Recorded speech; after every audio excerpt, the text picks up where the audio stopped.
The love story of Paul Newman and Joanne Woodward was often described as Hollywood's golden romance, a shining example of devotion and loyalty to the world. They were perfected glamorous stars who had managed to keep their marriage strong for over 5 decades. But behind the public image was a relationship full of shadows, struggles, and truths that few ever knew. At 94, Joanne Woodward finally revealed that their marriage, while filled with passion and love, was also shaped by betrayal, addiction, and tragedy. Their romance began in the early 1950s. Paul Newman was then married to Jackie Witt, his first wife and the mother of his 3 children. But when he met Joanne Woodward, sparks flew instantly. Their chemistry was undeniable, and though their relationship began as a secret affair, it eventually led Newman to divorce Jackie Witt in 1958 and marry Joanne.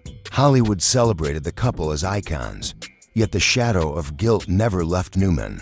He often admitted that he carried regret over how his first marriage ended, and that guilt followed him for the rest of his life.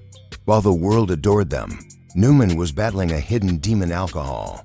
Behind the charm and good looks was a man struggling with addiction. In his memoir, The Extraordinary Life of an Ordinary Man, and the documentary The Last Movie Stars, Newman openly confessed that his drinking nearly destroyed his family. Nights of rage, pounding walls, and blackouts filled their home. Joanne and the children often lived in fear, not knowing what mood he would be in when he returned.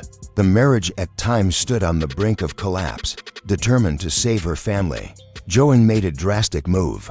She left with the children for Switzerland, punishing Newman with silence for 6 long months. He would wait outside her hotel, begging for forgiveness, sometimes even kneeling at her door in tears. Joanne did not give in easily. She wanted him to understand that she would not tolerate a life with alcohol.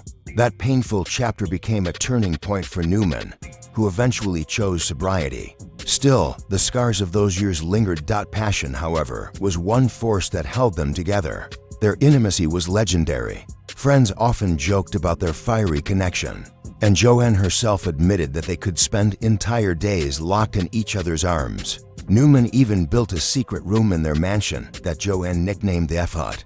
Hidden behind velvet curtains, with a bed draped in silk sheets, it was their private retreat, a place where arguments were resolved through love rather than words.